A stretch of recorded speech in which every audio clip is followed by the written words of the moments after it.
My daughter-in-law convinced doctors my 81-year-old grandma had schizophrenia to sedate her. I'm Psychiatrist, who proved she was mentally healthy. My daughter-in-law, Vanessa, convinced multiple doctors that my 81-year-old grandmother, Helen, was experiencing severe schizophrenia with paranoid delusions and violent hallucinations. She fabricated elaborate stories about grandma seeing demons, hearing voices commanding her to hurt people, having psychotic episodes where she'd attack family members. Vanessa claimed these episodes were getting worse and grandma was becoming dangerous. She took grandma to 3 different psychiatrists, telling each one the same false stories. Each doctor prescribed powerful antipsychotic medications based entirely on Vanessa's reports because grandma seemed confused and frightened during appointments, which Vanessa claimed proved the psychosis. Within 2 months, grandma was on 4 different antipsychotic drugs at high doses. She was heavily sedated, barely able to walk or speak, completely dependent on Vanessa for all care. Exactly what Vanessa wanted, because a sedated grandmother couldn't interfere with Vanessa's plan to transfer grandma's $4.7 million estate into Vanessa's control through a power of attorney grandma signed while drugged. When I finally saw grandma after Vanessa had kept me away for months, claiming grandma was too unstable for visitors, I found a woman who looked like she'd been chemically lobotomized. Grandma could barely keep her eyes open. Her words were slurred. Her hands trembled uncontrollably from medication side effects. She didn't recognize me initially. Vanessa stood beside her, saying, "See how bad the schizophrenia has gotten. She doesn't even know her own grandson anymore. We're lucky the medications are keeping her calm." But I'm Dr. Robert Hayes, 53 years old, a board-certified psychiatrist with 30 years of experience treating schizophrenia and psychotic disorders. I knew immediately that grandma didn't have schizophrenia. Her presentation was classic antipsychotic over-medication, not psychosis. I knew Vanessa had fabricated everything to drug grandma into compliance so she could steal her estate, and I was going to prove it and destroy Vanessa completely. This is the story of how my daughter-in-law faked schizophrenia diagnosis to sedate my grandmother and steal millions, and how I used psychiatric expertise to expose the fraud, get Vanessa convicted of elder abuse and attempted theft, send her to prison for 17 years, and restore grandma's health and independence. My grandmother Helen Hayes was 81 years old in 2023 and completely mentally healthy. She'd been a high school English teacher for 40 years. She was sharp and articulate. She read voraciously. She wrote poetry. She volunteered at the library. She had no history whatsoever of mental illness, no depression, no anxiety, certainly no psychosis or schizophrenia. Grandma was one of the most grounded, rational people I'd ever known. Grandma was also wealthy. She'd inherited money from her parents and invested wisely. She owned a home in Seattle worth $1.9 million. She had investment accounts worth $2.8 million, total estate approximately $4.7 million.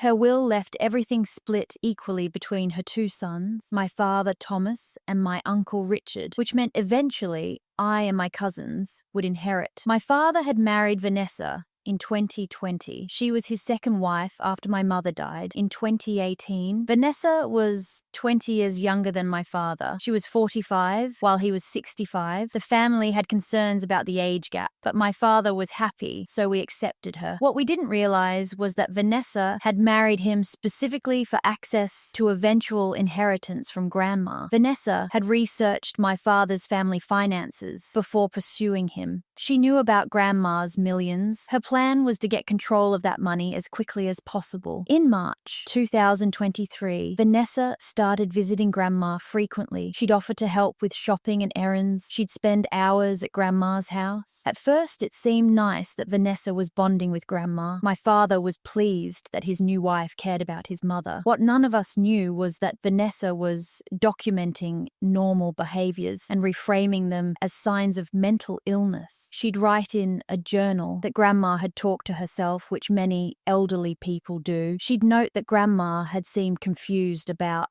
what day it was, which can happen to anyone. She'd record that Grandma had expressed concern about strangers in the neighborhood, which is normal vigilance, not paranoia. Vanessa was building a fake case history to present to doctors. In May 2023, Vanessa told my father she was concerned about Grandma's mental health. She said Grandma had been saying strange things, talking about seeing things that weren't there. Vanessa claimed Grandma was getting paranoid and agitated. My father was worried and suggested taking Grandma to a doctor. Vanessa offered to handle it, since she visited Grandma most often. My father agreed, grateful that Vanessa was being so caring. It was a trap. Vanessa took Grandma to see psychiatrist Dr. James Mitchell in June 2023. During the appointment, Vanessa did most of the talking. She told Dr. Mitchell that Grandma had been experiencing severe hallucinations, seeing demons in her house, hearing voices telling her that family members were trying to hurt her. Vanessa said Grandma had become violent during episodes, that she'd attacked Vanessa with a kitchen knife, that she'd tried to set the house on fire believing demons were inside.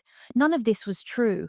Every word was fabricated, but Dr. Mitchell had no reason to doubt the family member's report. When he asked Grandma about these incidents, Grandma seemed confused and frightened, which Vanessa had said would happen because the psychosis made Grandma unable to recognize her own symptoms. Dr. Mitchell diagnosed Grandma with late-onset schizophrenia and prescribed Risperidone 4 milligrams twice daily, which is a powerful antipsychotic. He also prescribed Lorazepam for agitation. Within days, Grandma was noticeably sedated. She moved slowly. She seemed confused.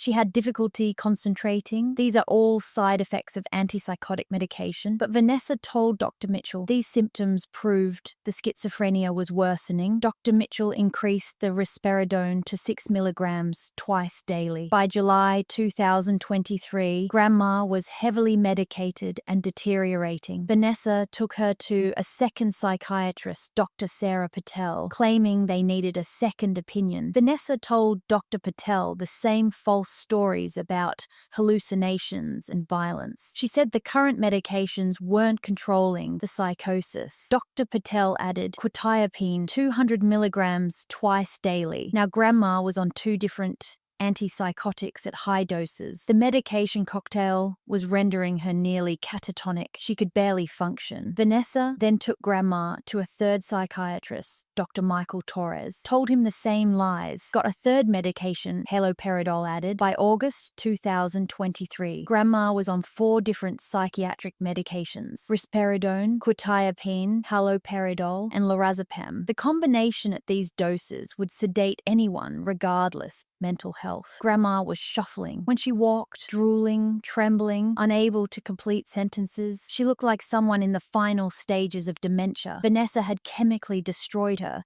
through over-medication. Once Grandma was completely sedated and dependent, Vanessa made her move. She presented Grandma with power of attorney documents. Grandma was so drugged she barely understood what she was signing. Vanessa became Grandma's legal representative with control over all finances and healthcare decisions. Vanessa immediately began transferring money. She moved $800,000 from Grandma's accounts into joint accounts with my father that Vanessa controlled. She prepared documents to sell Grandma's house. She changed beneficiaries on investment accounts. Her plan was to take everything before anyone in the family realized what was happening. Vanessa also isolated Grandma from family.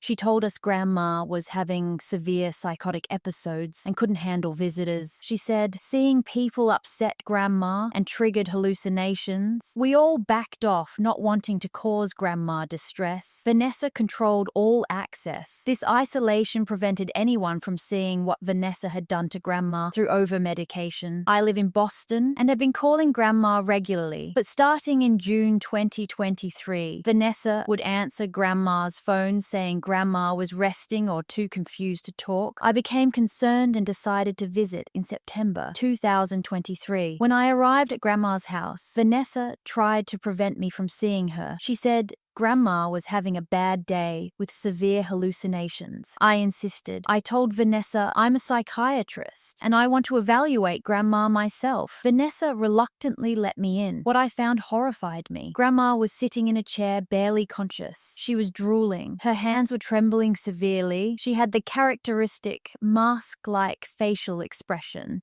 that comes from antipsychotic side effects. When I spoke to her, she could barely respond. She seemed to recognize my voice, but couldn't form words properly. I asked Vanessa what medications Grandma was taking. Vanessa showed me a list. When I saw 4 different antipsychotics at high doses, I knew immediately what had happened. This wasn't schizophrenia. This was iatrogenic Parkinsonism caused by antipsychotic overmedication. Vanessa had drugged Grandma into a nearly vegetative state. I'm a psychiatrist who's treated schizophrenia for 30 years. I know what real late-onset schizophrenia looks like, and this wasn't it. Schizophrenia causes specific patterns of symptoms. Late-onset schizophrenia is rare and has specific characteristics. Grandma's presentation didn't match. Her supposed symptoms, according to Vanessa, were too dramatic and atypical. Real schizophrenia patients don't suddenly develop every possible psychotic symptom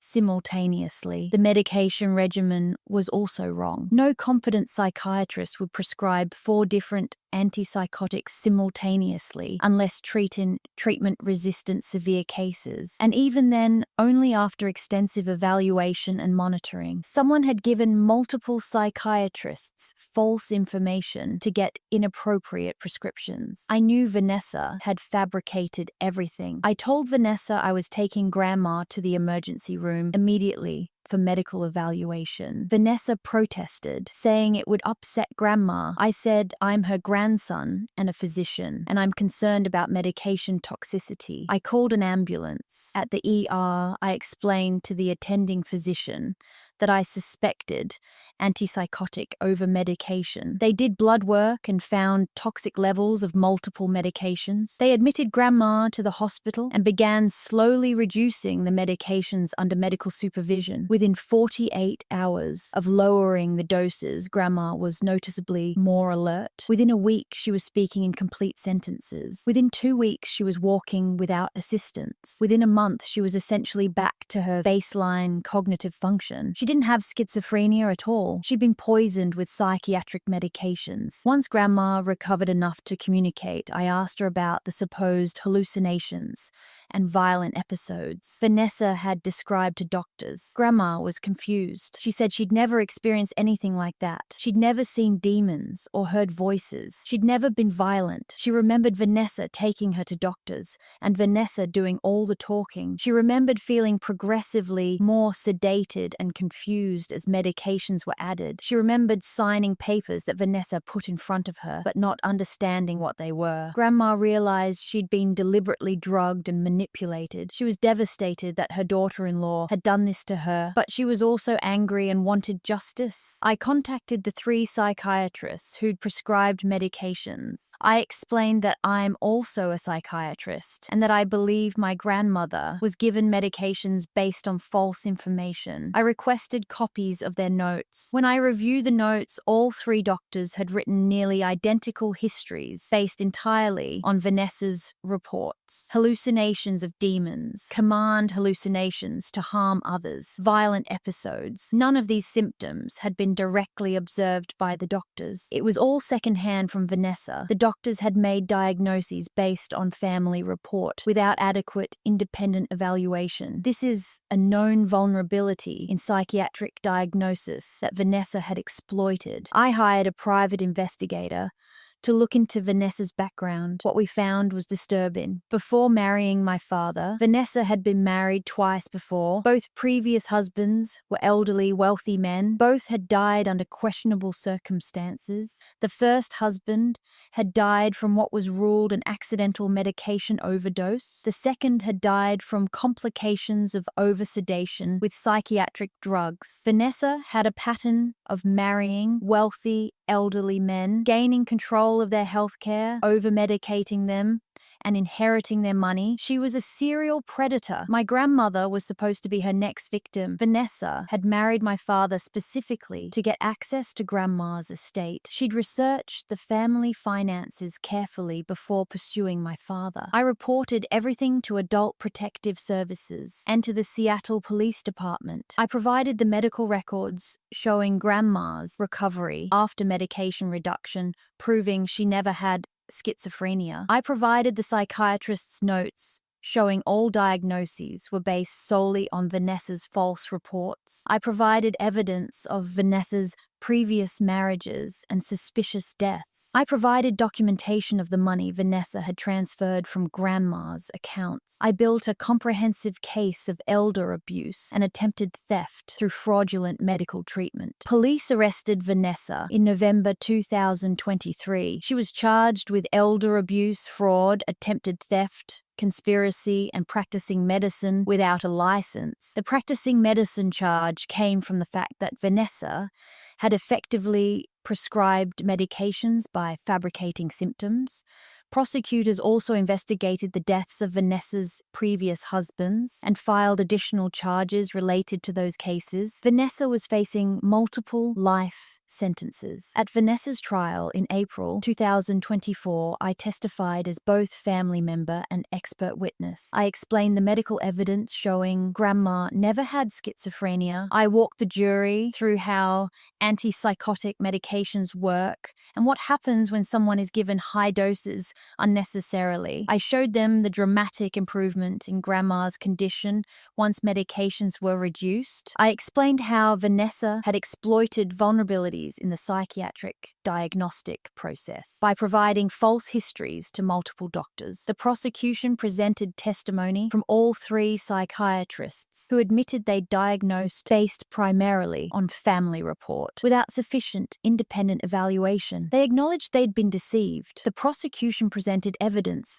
of Vanessa's previous marriages and the pattern of elderly men dying while under her care after being heavily medicated. The pattern was undeniable. Vanessa's defense tried to claim she genuinely believed Grandma was ill and was trying to help her get treatment. This defense collapsed under the weight of evidence. If Vanessa believed Grandma was ill, why did she shop around to multiple psychiatrists to get more and more medications prescribed? Why did she isolate Grandma from family, preventing anyone from observing her true condition? Why did she obtain power of attorney and immediately start transferring money? Why did she have a pattern of previous elderly husbands dying under similar circumstances? The jury saw through every lie. Vanessa was convicted on all charges related to Grandma and on charges related to one of her previous husbands, where prosecutors proved she deliberately over-medicated him, leading to his death. Sentencing was June 2024. The judge was harsh. Ms. Vanessa Martinez, you are a serial predator who targets vulnerable elderly people. You fabricate medical conditions to justify drugging them into compliance. You exploit the trust doctors place in family members reporting symptoms. You systematically steal from people you've rendered helpless through medication. You've done this repeatedly. You caused the death of at least one previous victim. You attempted to do the same to Mrs. Hayes. You are extremely dangerous, and society needs permanent protection from you. I am sentencing you to 17 years in state prison with no possibility of parole for 15 years on the charges related to Mrs. Hayes, and to life without parole on the charges related to the death of Mr. Richard Chen, your second husband. These sentences will run consecutively. Vanessa was 45 years old. She'd spend at minimum 17 years in prison,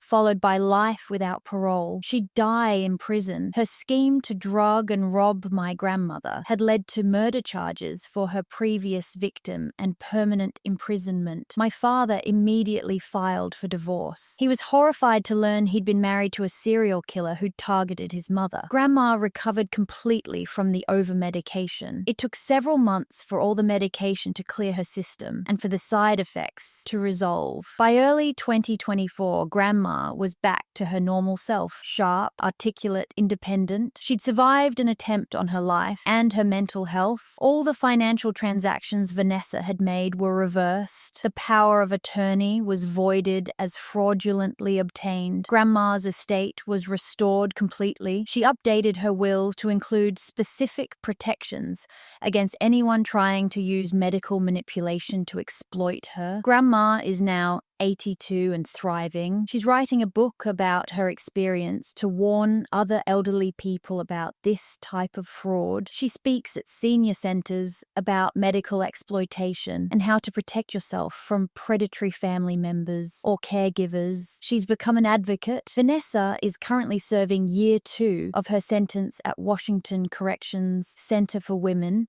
She'll never be free again. She destroyed countless lives through her schemes, and she'll pay for it for the rest of her life. I've used Grandma's case in my teaching at the medical school where I work. I present it to psychiatry residents as an example of how diagnostic processes can be exploited, how important it is to seek collateral information from multiple sources, not just family, how to recognize medication-induced symptoms versus disease symptoms. If Grandma's nightmare can make even one doctor more careful about accepting family reports without verification, then something positive came from it. This is my story. I'm Dr. Robert Hayes, 53 years old, board-certified psychiatrist with 30 years of experience. My daughter-in-law, Vanessa, fabricated symptoms to convince 3 different psychiatrists. My 81-year-old grandmother had severe schizophrenia. Vanessa got doctors to prescribe 4 different antipsychotic medications at high doses that rendered Grandma nearly catatonic. Vanessa used Grandma's drugged state to obtain power of attorney and steal $800,000. I used my psychiatric expertise to recognize Grandma had been poisoned with medications. Not that she had mental illness. Grandma recovered completely once medications were reduced, proving she never had schizophrenia. Investigation revealed Vanessa had done this before to previous elderly husbands, including causing 1 death. Vanessa was convicted of elder abuse, attempted theft, and murder, sentenced to 17 years, plus life without parole. Grandma is thriving at 82 and has become an advocate. Vanessa will die in prison. Justice was served completely.